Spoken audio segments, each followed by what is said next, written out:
live here. Welcome to the show, Brandon. Hey Alan, thanks so much for having No me. worries, man. We booked this a month ago. Yeah, it was a crazy month, so I just wanted to have time where I could focus on the conversation. What have you been up to this last month? Um, Basically, I'm finishing up med school and my master's. I wrote my licensing exam, moving out of my place in Toronto, and then getting ready to move to Vancouver. This was all. This is still ongoing. It'll end on Wednesday, yes. Oh man. So you have exams coming up? I finished the exam Oh, last you week. just finished last week. Yeah. How'd you do? I feel like it was fine, but I'll know for sure in a month. How many exams did you have to do? So in med school, in last year, you don't have many exams, but there's one sort of national licensing exam which everyone has to pass, so you can prescribe medicine. This is your which year are you on right now for your med school? So I technically graduated already. Mm. Just in June, I walk across the stage and get my diploma, but I'm done everything. Four years completed. Oh, man, congratulations, dude. Thank you. Must be a sense of huge relief. Like I can see a big smile on your face. I wonder if you smile like that during the last 4 years. No, but I've known you as a really sweet dude, man. Like you've always been so happy and nice. Thanks, Alan. I'd like to know more about how you feel now after 4 years of the grind and the rest of your life, man. Yeah, exactly. All right, so for this show, like I sometimes, oh, actually, there's this recently I've realized that some of my students have creeped me Okay. on here, and like they find out that I talk to some pretty interesting people. So it'd be really nice to have you share your journey as a professional, and your aspirations to become a doctor, and start from scratch. So maybe you could talk a little bit. We'll start off with talking a little bit about the process, like the academic journey that you have taken to become the professional that you want to be. So maybe you can start talking a little bit about that.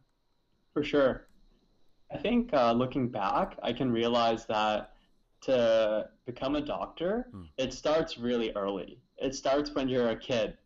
And it's not because of anything you're doing, but it's because of the household you grew up in and the opportunities that were afforded to you. So I think that's where actually I'll start. So I was born in Mississauga, your hometown as well, Alan. And that's also where I was raised. And my parents, they kind of always echoed these two main messages to me. The first was to work really hard. So no matter what I did, school, marks, whatever, they always said, like, did you try your best? And if I did, then they'd be pretty happy with that. And second, they said that I should do something good for the world, sort of a social mission. And I think one of the themes in our profession is privilege. So growing up, I recognized that things were not always easy. So money was tight for a lot of years. And I haven't told a lot of people this, but I remember we used to live in an apartment, and on the weekend, we'd sit around the coffee table as a family and we'd assemble cell phones because my dad worked for it was ClearNet at the time, but he'd bring home these extra parts. It'd be a family activity, and we'd build these cell phones to make a few extra bucks. And I didn't realize that was a normal until years later, but it was fun for me. I liked spending time with my family that way. That And reminds then, me that that right there is like the original makerspace. Like nowadays you have these maker spaces popping up, and they're like encouraging kids to get their hands into tech and try to build things from scratch. You as a family unit started doing it before it was even popular. exactly, yeah, before it was mainstream. And then I guess things got better money wise, and it was in high school I started thinking about, becoming a doctor. And I think for me, it really started like gearing up for this profession, kind of grade 12, first year university. And even then, you hear about all these incredible students, like you read about them in the newspaper, and I never thought I could do it. I always had this inferiority complex, which I probably still carry with me a bit today, because you always wonder how these people do it, and you're not sure if you sort of measure up. And I didn't go to the greatest high school, but essentially, I got to McMaster, Life Sciences, and I worked really hard. Wasn't accepted to the program I wanted to go to, but still tried my best. You're And breezing right through this. There's a lot of things we need to unpack here. I mean, thank you, Brendan. I wanted to interrupt you for a second, and you were saying how, not choosing or not figuring out that you were gonna go into whichever program you were gonna go until grade 12. I find it interesting that I don't think students are informed enough during their junior high and high school years to know what it takes to become and the preparation process to become who you want to be, the profession. So, when you get into grade 12, you realize the crunch time is there and that universities are coming around. That's when you start getting the panic mode. I don't know if that's even I wonder if that's like on purpose to get kids to, or is it just a lack of foresight by the high school education? That's another whole nother story. But what program were you trying to get in when you were in high school? just before I answer that question, I'll share a little anecdote. Sure. I was once recently at this doctor's house. I met his kids who are in grade 8, and they were telling me how they're really stressed because they want to get into a good high school so they can go to a good university Hmm. so they can become a doctor, engineer, or whatever. So I think that it's starting earlier for sort of middle school and high school students, like But the do you find that pressure. that's the parents' like almost like the parents' push and their decision to mold their kids so that they start thinking about this a lot earlier? Because if you're getting a public school, their main priority is the health and the mental health of your student, and perhaps not so much on the academic level unless you're in private school, right? I don't know. I think, yeah, I agree. I think a lot of it is driven by your parents Yeah. because, you're like 14 years old, right? Mm-hmm. Don't know that much about the world yet. Mm. To answer your question, though, like many people, I'd wanted to go to Mac for the health site program, which you probably know about. Um, Dude, hold on a second. I have a liberal arts degree, so whatever was happening in the facilities that were for med school students and for the health sciences and the life sciences, I honestly once in a while I would walk into the library just to feel like I was, I knew what was going on. But you guys had, I think the money was in the health sciences and the life sciences at Mac for sure. yeah, the two flagship programs, I'd say, Yeah. both like sort of producing very like academically oriented students. And there was like lots of like sort of innovation at McMaster, like problem-based learning is used worldwide, for example. So it was really a great place to do university. Hmm. So maybe you can break that down for me a little bit, like for health sciences and life sciences, because I remember I think the most the thing that dawned on me was when we went on that trip that we'll talk a little bit about during school, the differentiating between health sciences and life sciences. What are some fundamental differences in programs? So I'm like 8 years out now. Oh yeah, that's true. That's true. 4 years out of that, but 8 years since I started. But essentially, like life sciences is kind of your standard science degree. You do biology, chemistry, physics, Hmm. and to be honest, I always thought of it more of a sink or swim environment. So they do this thing on your first day of biology class where they say, "Who wants to be a doctor?" And everyone like maybe half the class puts up their hand, and they say, "Look to your left, look to your right. One of you will make it." And that's kind of the reality. Hmm. So it was this environment where you just had to survive and try and find a good group of peers to help you, which I was really lucky to do. So that's part of my experience in Do you science. think that was And in looking, reality? That the reality reflected after so many years now? Do you think that actually half of your colleagues and your classmates actually flunked out? not flunked out, but it is true that a lot of people do want to do medicine when they start, Hmm. but then the realities of the process, like how challenging it is, how many people are applying, and how challenging university is, means that a lot of people sort of can't make it, which is Right. unfortunate. And people change and Change their dreams or like their goals as well. absolutely. So I yes, and again, I just realized that it has been 8 years, man. That's like it's been so long. How was your undergrad experience? So undergrad was, I really enjoyed it, and looking back, I think that undergrad was actually more formative in my development as a student than medical school was. So to explain that a bit further, it was during undergrad when I learned how to study, like learned how to like study hours and hours for exams, learn how to predict what would be on the questions, learn how to think critically by doing research. Mm. And then I gained all those skills, and then those were the things that I just did in medical school, and it allowed me to be successful. But I learned how to do those things at McMaster. Wow. And I'm sure you've met some of your core friends now would have been met you would have met them during med school. Or sorry, Mac during Mac and probably now at med school too. Yeah, we had this really good group of friends. A lot of us we commuted to Mac together Oh, you on the go commuted. for a couple of years. Oh, Yeah. right. So those hours in the morning and after school on the GO train were bonding times. Mm-hmm. And interestingly, most of us wanted to be doctors, not all of us. And pretty much everyone made it, which is incredible. Like we really like elevated each other and helped each other succeed. And I'm sure you'd have so many discussions. What are some? I mean, what are some philosophical discussions that you guys would find yourselves talking about? Did you guys ever discuss what the future was like? Like, I mean, a lot of it would be stress, I think, to alleviate. Oh man, like, everyone's sort of like trying to talk to each other about the stress and making it a little bit better. But were there some fascinating discussions and topics that you guys had? Yeah, I think to summarize it, I think it was a little bit of a low key obsession Hmm. about medical school, and not really driven by us, more so because it demands it. Like it's like a 4 year plan to get the prereqs, to get the grades you need to do, and we would be helping each other out, but along the way we'd have these moments like, what are we doing? Like, are we gonna make it? Like, are we just sinking all of this time and energy and stress, and is it gonna be worth it in the end? And I find that when you say it is a competitive market, did it feel like at any point that you guys were looking at each other as competitors as opposed to colleagues? So I think there's I think these days it's about 4 to 5 thousand, maybe about 4,500 who apply to medical school in Ontario every year. Hmm. And we saw this group of five or so people as sort of our team, and we were trying to get there together. And like 4,500 is such a big number, you can't even comprehend like who is applying. Like you don't know who's applying, so everyone else is anonymous, but you have these five people who are trying to make it together. Oh, right. And you know what? I remember now.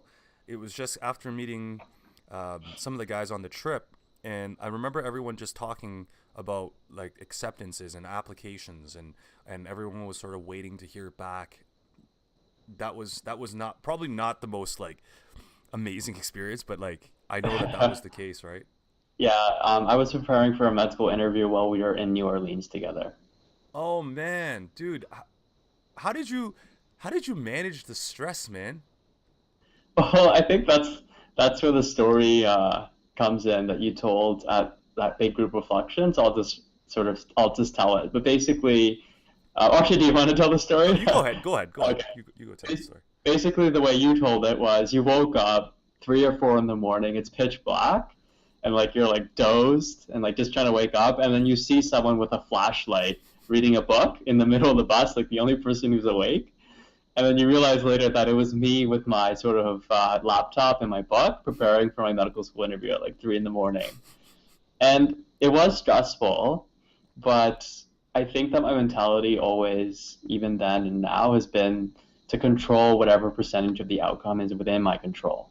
So let's pretend that 50% of the outcome is luck, but I would try and control 50% and maximize that 50% to get into med school, to get into the residency, which I just applied for, and so on and so forth in career development.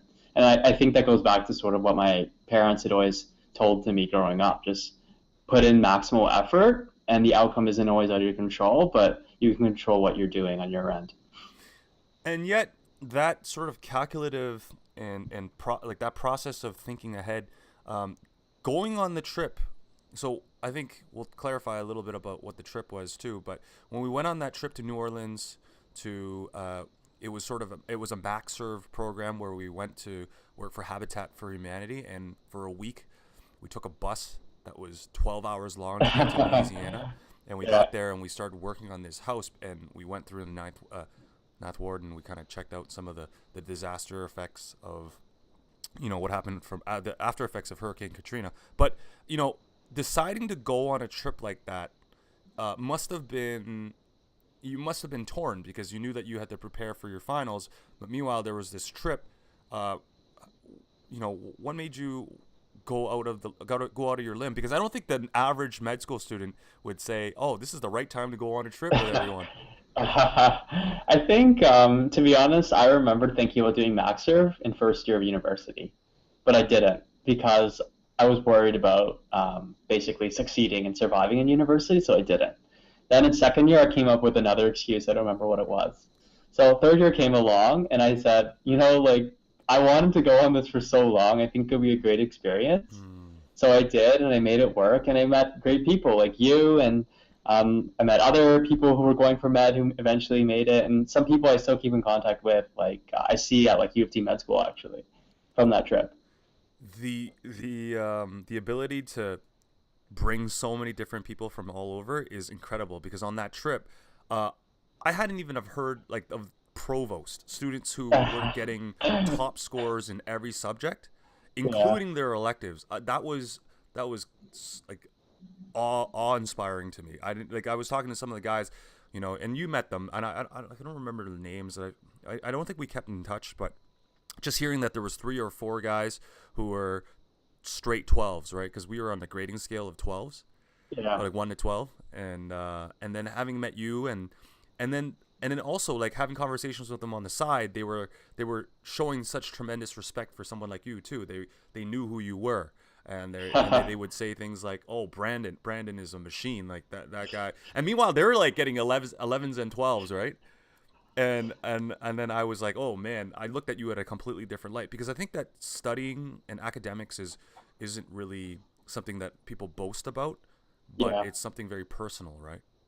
I'll just tell you one funny story about the provost honor roll.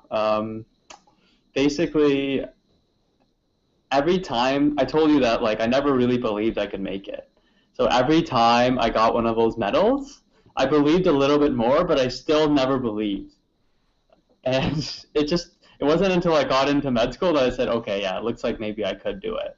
But along the way, like, I never really thought success was going to happen until it did. It's funny that they compliment you behind your back, eh? It's like no one will come up to your face and tell you, "Hey, you're doing a great job," because nobody knows how to do it. Like nobody knows how to give compliments that way. I know. I mean, I'm making a generalization, but I feel like it's I know just what you mean, it's yeah. interesting that people go and say, "Oh, I wish I was more like him or her," and why don't you just say it to their face?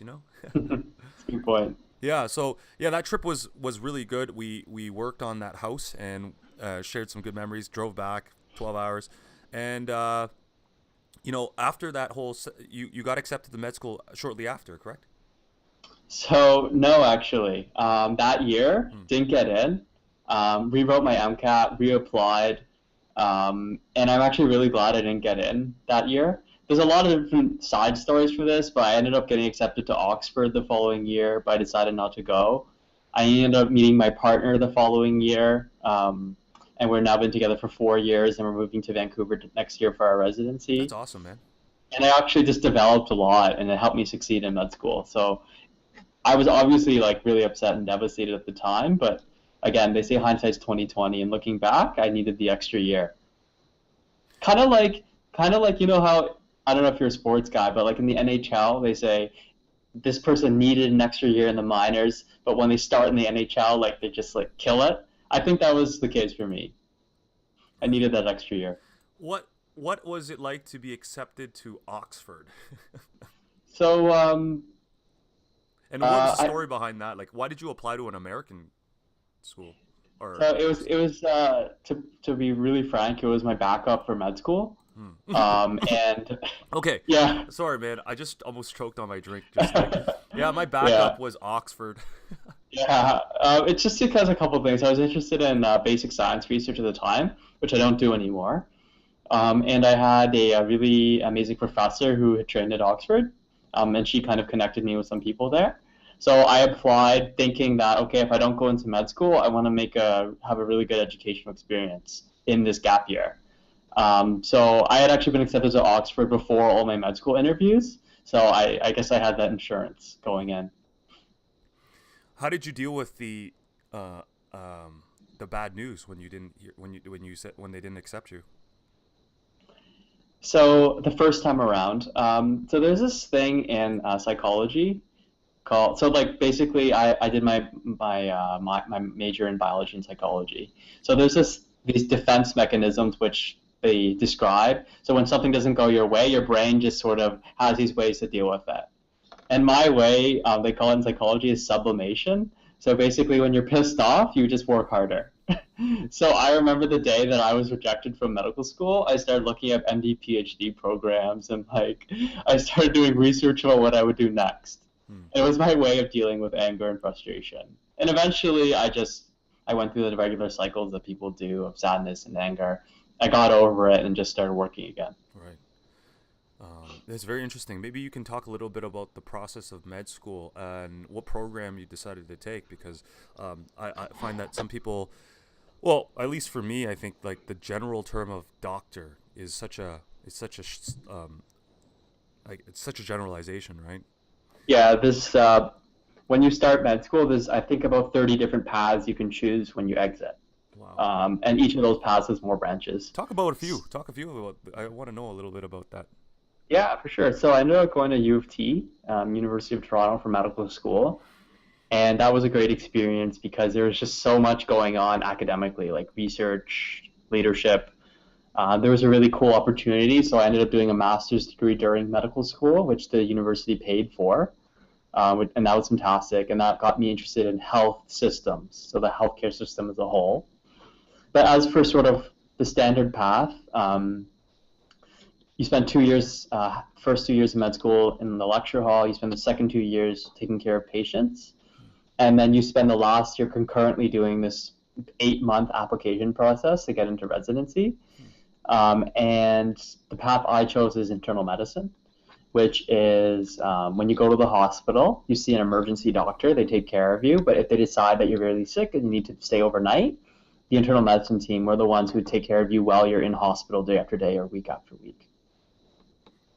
This has a lot to do with potential diagnosing people with cancer or any major issues that you Oh, see, abnormalities. Is that how that would work? yeah, so do you know House, the TV show? Yeah, yeah. Yeah, so that's not real. Okay, That's TV, okay, but we're the closest thing to that, nice. internal medicine. So our job is probably diagnosis and management of disease. So usually it's really common stuff, like we just know what it is right away. Hmm. But once in a while, we call them zebras. I can explain to you the story behind that. But once in a while, these rare things come up, and our job is to try and diagnose them. I can just tell you the story. Basically, it goes, when you hear hooves, think horses, common diseases. But internal medicine people often think about zebras because it's our job to think about zebras and horses. Man, Zebras are the rare diseases. that's fascinating. Um, then maybe you could talk a little bit about the research portion of your studies versus your practicum and being in the field. Yeah. So the irony is that I spent all these years wanting to do medicine, and that's still certainly what I'm passionate about. I love taking care of patients and their families, and we make a huge difference in people's lives, certainly. But kind of doing this master's degree and doing all this leadership stuff along the way for now 8 years now made me interested in the healthcare system as a whole.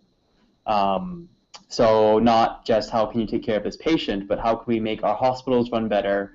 How can we make the system in Ontario run better, and then even broader Canada? So I think for the next 5 years, I'm going to be doing a lot of clinical work because I'm still not done my education. It's 5 years where I'm paid, but I'm still learning.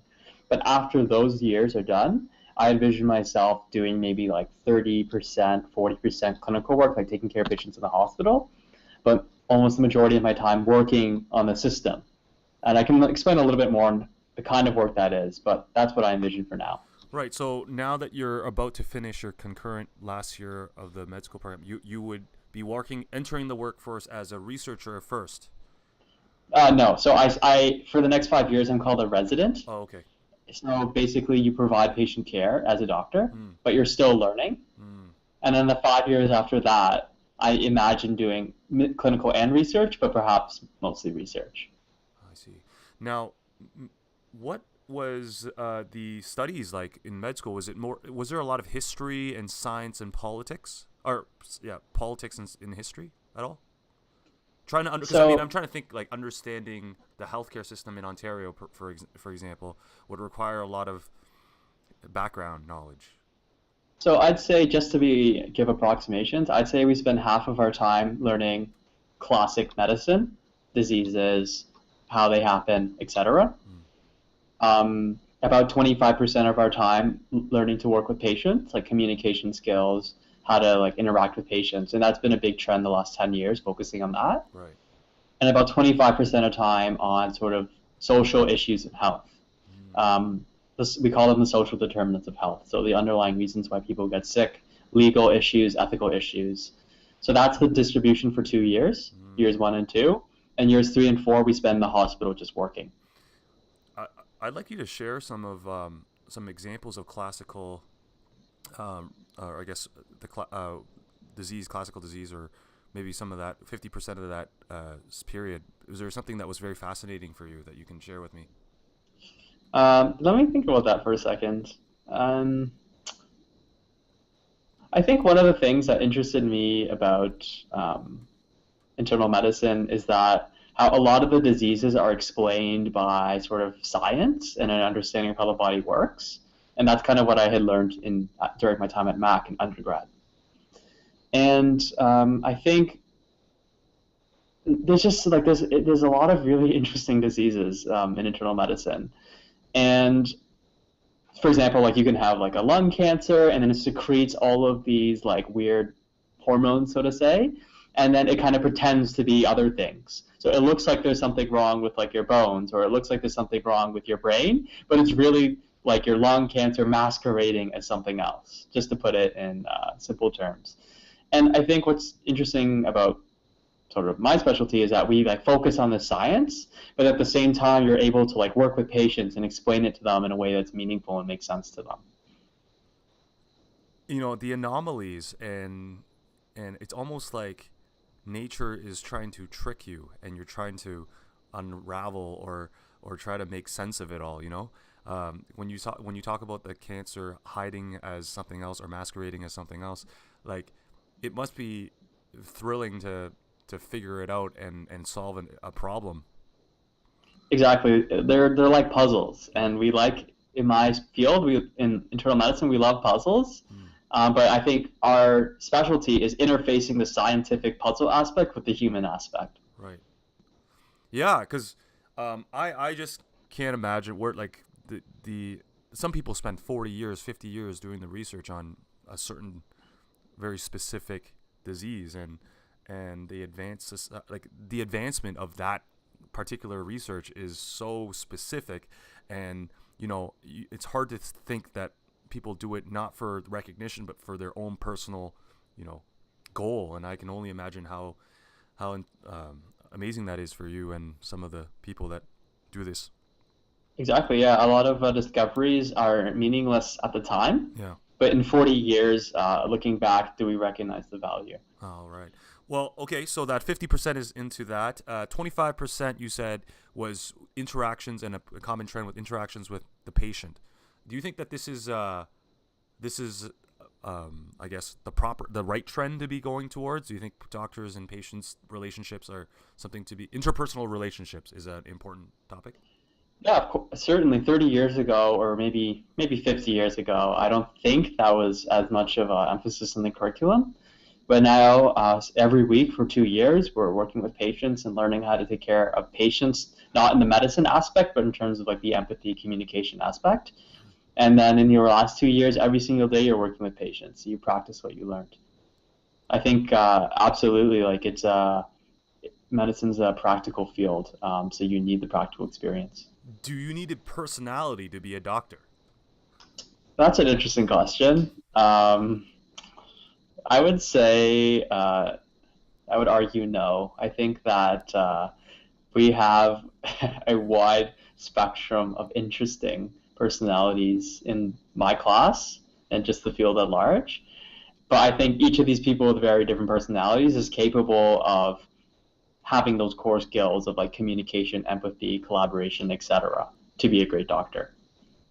In fact, Yeah, sorry. in fact, the profession these days is trying to select for more diverse groups of people in terms of like your background, like arts, science, um, literature, like humanities, to have more diverse doctors to reflect our diverse population. And I mean, this is going to be more of a liberal arts question, but like, um, moral compass. Like, how, if you were to judge your colleagues, I mean, we all do in some sort of way. How do you figure out whether or not you guys are on the same page? If because we're so different, humans are so different from each other, and I can imagine that one doctor would treat a patient very differently from another, based on their moral compass and their ethics. Is there does the school or the university try to well, I guess, do they welcome diversity in that sense?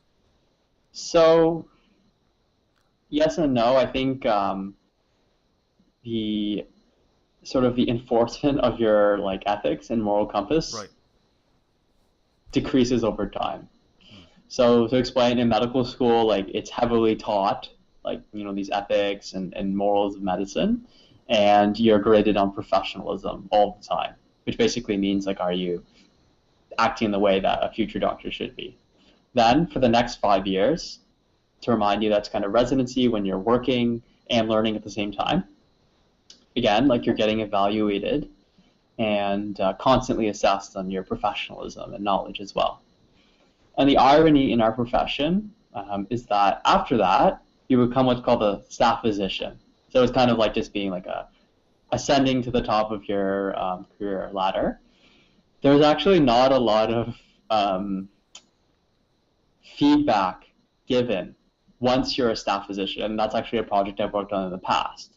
So, for example, in a lot of hospitals, they have this annual review, which kind of says yes or no, like how is this person's professionalism? Yes, they meet standards. How is their teamwork? Yes, yes, yes, yes. But if you think about it, it's not really like meaningful feedback you would, as a teacher, from a teaching perspective. And it's interesting because you spend 10 years so focused on giving feedback on professionalism, morals, as you've said it. But then 10 years later, it's kind of up to you and like your own internal compass and ethic to guide you. It makes me sick. I think about that, Brandon, because quantity and quality, right? Over time, the quantity of patients that you deal with, the sheer volume of it, could wear away at somebody's, you know, I guess, compass. But I don't know. I feel like you have this inclination to keep that strong and to think critically to how to keep that going.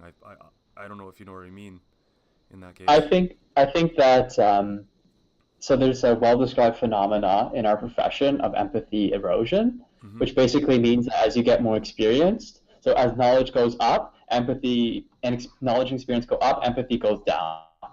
And my personal belief is that this isn't because doctors are bad people or they don't care. I think it's because you're in a system that is so emotionally and just physically and in many ways overwhelming that that is an adaptation to your environment. Mm. So to sort of get at the core of these problems of empathy erosion, you have to think about the system that we're working in and what are the problems with that and why our system is not conducive to patient empathy. Well, then, Brandon, what is mental health for doctors? Is there a program or an institution that deals specifically to help with something like empathy erosion or and all the many um, issues that doctors would face while being in the field? So I think again it's divided into the training phase and the practice phase. So med school and residency, which I've described, is still training, and in those phases there are lots of institutions and departments to support students on these issues. Hmm. I think as a staff, sort of again like when you're a full-fledged doctor, it's less so, Mm. but over the last maybe 5 to 10 years, we hear more of a discourse in our profession about these issues.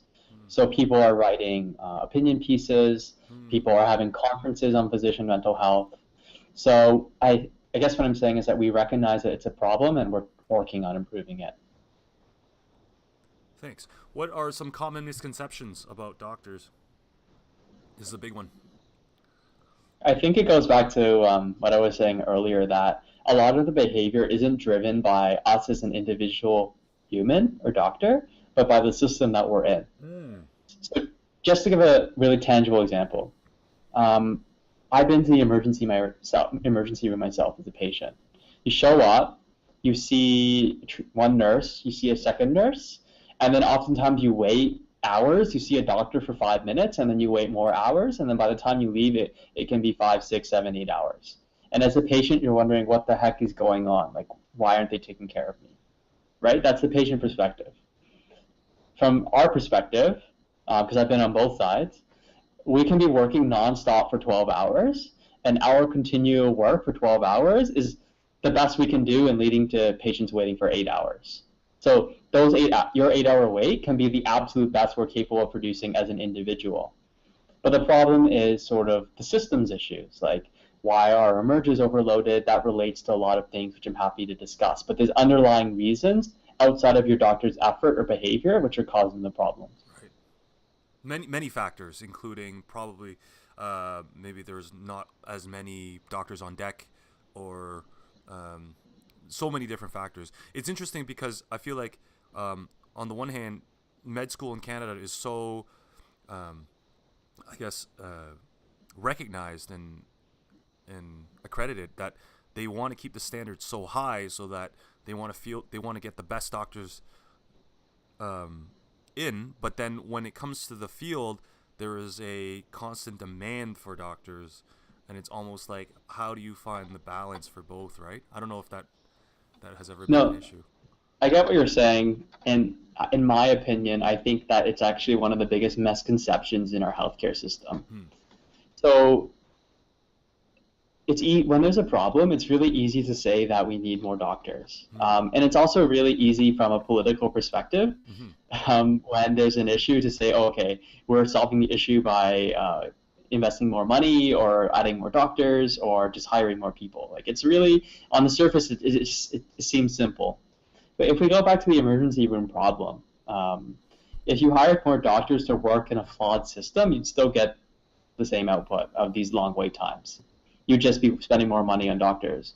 So, for example, one of the huge problems with emergency room waits is that why? So let's assume the patients are waiting too long. Why is that? Because there's so many patients in the emergency room.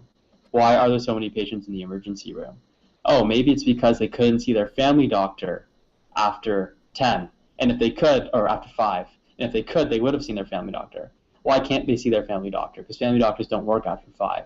Why don't they work after 5? Maybe the government doesn't incentivize them to work after 5.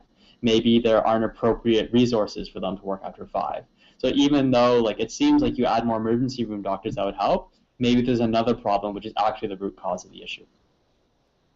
Wow, that's the complexity of it all, and it's interesting that the public can draw conclusions so quickly when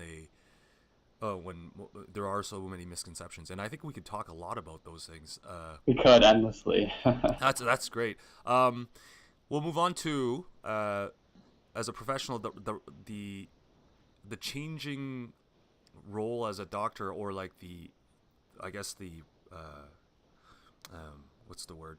But when we look at a doctor and your status as a doctor, has that changed over time? The reverence of physicians, because over time, I spoke to a friend of mine who was going through med school herself, and she mentioned that there has always been this reverence and this respect for doctors.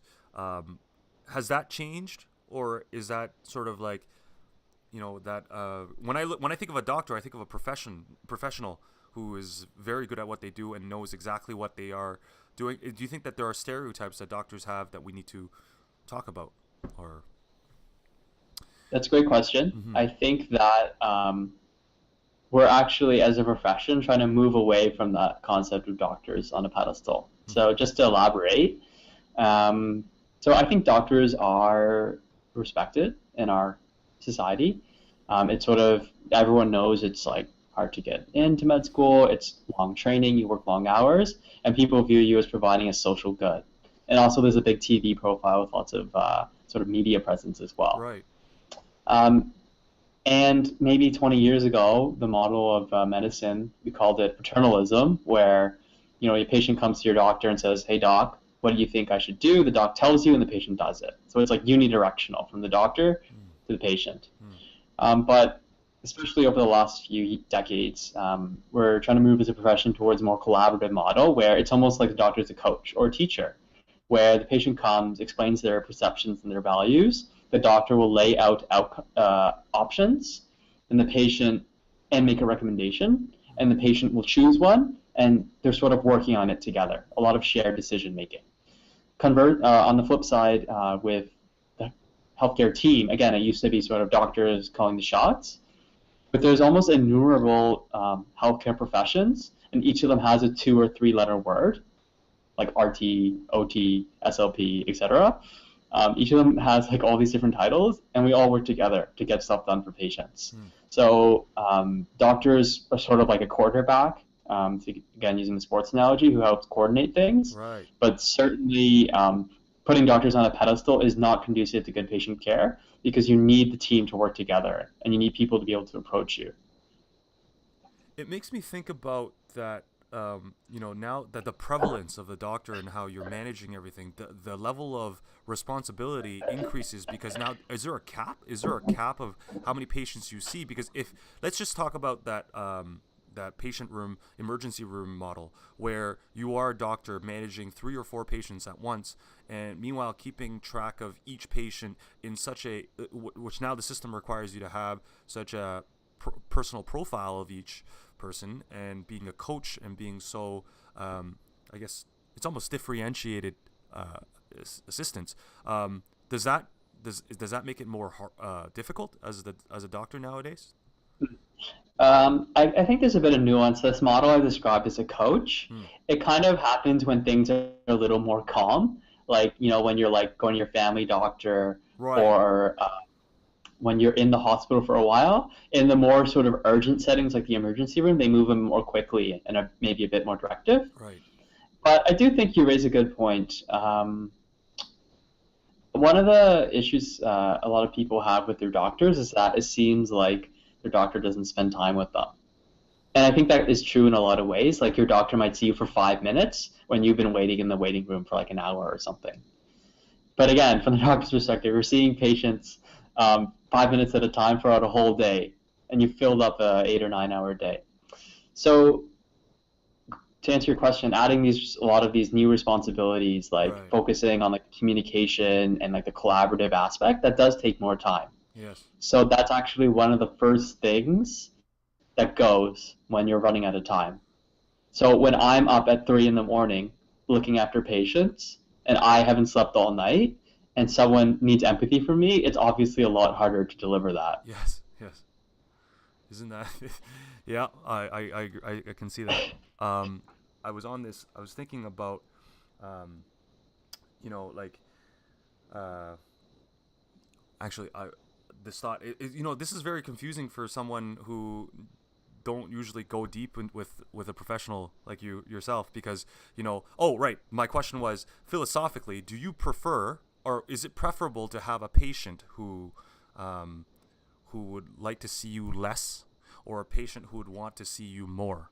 So there's like, I don't know if that makes sense. It does make sense. I Okay, know what because you're getting at. yeah, because I think that most people, I mean, I don't want to speak from anecdotal evidence, but for me, I want to get out of there as soon as I can. Like, I don't want to spend extra time. I know that you're a great person. Behind the professional, whatever the doctor title, you're just a person just like I am. So I want to Yeah. get out of there as soon as possible. But I mean, on the other hand, there are people who want to know a lot more about their condition. Which one is more preferable? To be perfectly honest with you, I think as a profession, we tend to prefer the patients that are easier to work with. So kind of the person who goes in and out. Mm-hmm. And it's not really, again, it's not really an individual thing. It's more of a system thing. It's because if you have so many questions and it's really hard to work with you and you take up 30 minutes, that's like 6 people I could have seen and taken care of who are now waiting and mad at me. So I think a lot of doctors would prefer sort of patients who like are easier to deal with, but that doesn't just mean you get in and out. It means like Right. people who are like more reasonable, have their questions. Some people can be more argumentative. Some people do the WebMD thing and they come in and they ask you a lot of questions, and we have to explain that like some of it's not true. So Right. so it's not. We do, I think, overall like people that are sort of easier to work with, Yes. but it's not just about times, but many factors. And the reason why we prefer that is because we have other patients to see as well. So we're trying to balance the individual with sort of the system, as I've been talking about throughout our discussion. Yes. Yes. I.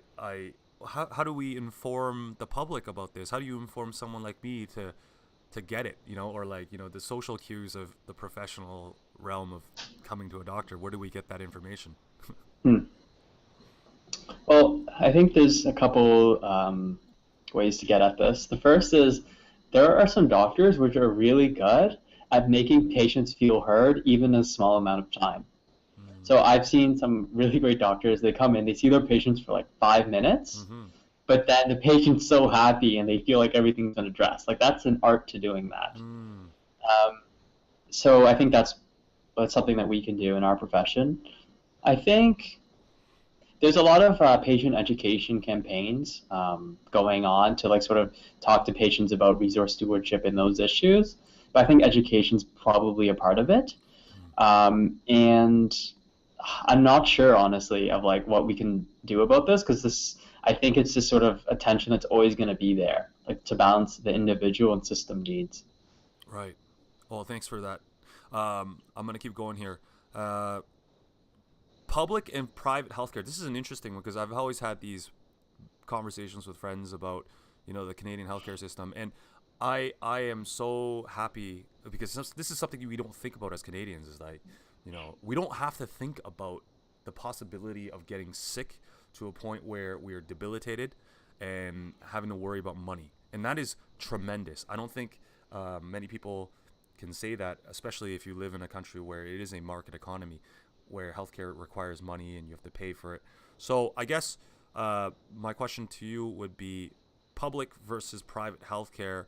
Um, in Canada, we were arguing that, or we're not arguing, but we were having a conversation about like if I wanted to get service from a doctor and I wanted to jump the queue, would that be possible in a mixed economy that we live in? And I think the answer is no to that. Like we cannot. It is illegal to provide healthcare to people who are paying extra money.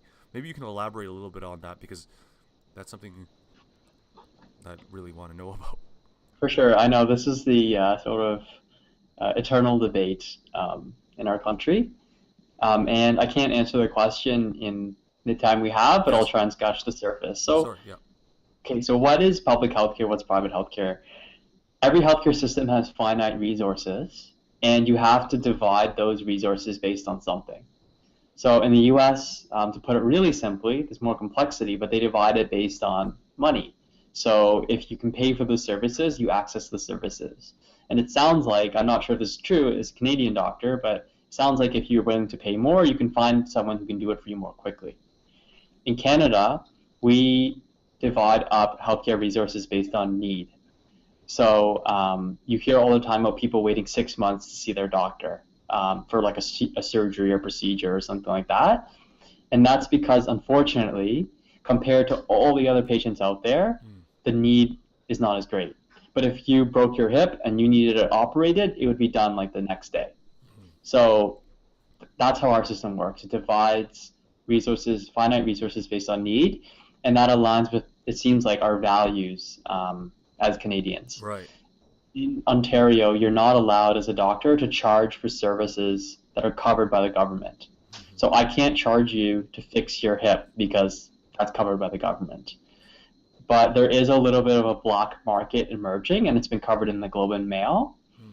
where some people, some doctors find ways to charge patients in a roundabout way. Mm. So one of the examples is cataract surgery. So when you're older, your eye kind of gets foggy, you can't see, you need it taken out. So they have these private clinics where you go and you pay and you get it done quicker. But the thing is, they use administrative tricks where they're not charging you for the surgery, because that's illegal. They're charging you for like an administrative fee or like some kind of smoke and mirrors thing that they're creating. They're really charging you for the surgery, but they create other charges Mm-hmm. to let you get it quicker. So what I'm saying is that through the front door you can't pay for these services, but there's a little bit of a problem of this backdoor private system. Right. And I know a bit about this because I'm working on a piece with this, actually, an article on this. It's like who would go undercover and try to figure that out, because as the average public, we have simply, I don't think there's simply any time to see ethics and to understand that stuff. But is there somewhat like the practice, like the proper practices? I'm sure there's a committee for that. I'm not an expert in this area, but my understanding is that what they're doing isn't illegal because Oh, they're not charging you for the cataract surgery. right, right. That would be illegal. But they're creating a maybe $2,000 administrative fee, which they're allowed to do. Mm, So it's a loophole. mm-hmm. Maybe Oh, it's unethical, but it's not illegal, right, to right, my right. understanding. That's cool, man. Like that would be a whole nother like hour to talk about the loopholes and some of those things. But I'd rather not focus on that. I think we'll move on to the more something that's like, to me, has always been general, like very in general common for all professions, and it's the question about AI and the future of medicine, and how with the advent of technology we are now expediting knowledge and being able to find, like, for example, you mentioned WebMD, which is probably laughable in many ways because of how accessible it is and how general it is. But maybe you could talk a little bit about how AI is affecting the industry. So artificial intelligence right now is having minimal impact, but in the next 10 years, 20 years, it could have a huge impact. So to understand why this is, you need to know a little bit about how doctors work. So we talk to you, we find out what is bothering you, we examine you, we do these tests, and we get all this information, and we basically follow a flow chart in our mind about what the diagnosis is, and then another flow chart about what to treat. So it's actually like a big formula that we spend 10 years learning that we do subconsciously in our brains. But the key thing is that it's actually like a formula. It's a process. So in certain medical professions more so than others. So for specialties which are more formulaic in their approach, I think myself and a lot of people in the field do see a role for AI. So as an example, the other year, I think last year, the year before, there was an artificial intelligence application which could diagnose skin cancer as effectively as dermatologists. And as you can imagine, like, there's only a few pieces of data, right? It's like a picture and maybe a few symptoms, so then the computer can diagnose that very well. There's also a field actually I'm interested in called infectious disease. They specialize in like choosing antibiotics and appropriate medicine for infections. And that's also very formulaic. You take infection plus symptoms and maybe a few other pieces of information, and you get like appropriate treatment. A computer could potentially be doing that in a few decades. So it kind of depends on the nature, how formulaic the work is, Right. and that is likely where AI can, those areas are more susceptible to AI. It, do you find sometimes, I mean, during your research and your studies, you might find that the human body is kind of interesting in that it is so complex, but some of it could be very formulaic, and trying to find the middle ground to it must make you laugh sometimes to see the trends. I think that's interesting. So right now, like 2018, we look back 100 years ago and we laugh and we say, "Oh, they used to drain people's blood to cure them of diseases. Isn't that so silly? They used to use leeches to treat people." Some of the things we do now, in 100 years, they're gonna laugh at us.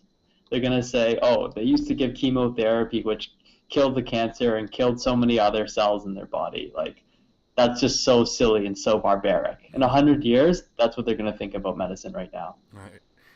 And the way that you're talking about the future, because I feel like there's this constant scare, this idea that, look, it is inevitable that our jobs will be taken over by robots because we are simply not capable of it. But I don't think you're scared. I don't think you're frightened about that like that concept. I think you're more excited about how this will push the envelope forward and how we can move forward as people in society and humanity. I Yes. I think that is my sentiment. My dad is an engineer. Hmm. Um, I talked about the cell phones and stuff growing up, right? Right. So around the dinner table these days, like we talk about these technologies and what they're doing for the technology industry, and also what they could do for healthcare. And I think that um, I've been talking a lot about the system, and the system works well, provides good care to Canadians, but there are issues. Some of that we can fix by reorganizing through new policy. But I personally am just excited about the role of these technologies in being able to provide better patient care. As an example, they're working on all of these new telemedicine programs where you don't actually need to like physically get up and see a doctor, and it can take 6 months, right, to see some of these specialists. They can do it in a matter of days or weeks, all through sort of emails and photos and that kind of thing. Right. What are some final thoughts that you have for your fellow colleagues and professionals that you'll be working with? Do you have anything that you would like to say to them if you were to talk to if you were to meet a doctor at a pub and sat down? What would be something that you would love to talk about? One of the things that's on my mind these days is privilege. And that's why I talked about it when you asked me about my story. I think a lot of us didn't come from privilege. Some of us did. But regardless of that trajectory, we all have privilege now, extraordinary privilege as doctors. And you don't get here, in my opinion, you don't get to become a doctor in Canada if you don't have some privilege along the way, if you don't have the opportunities to do all these activities, to be supported by a network, often your family, to get here. And I think that it's really easy for us to lose sight of our privilege sometimes. So in medical school, sometimes we complain a lot, we obsess about small decisions, and I think we lose sight of like the status that we're in.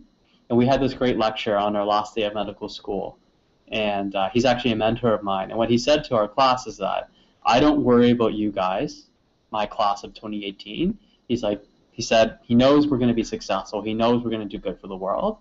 But he said, I worry about all the people who weren't in this lecture hall, who never had the privilege and the opportunity to be here. And he said that it's our responsibility to help those people and to help the system.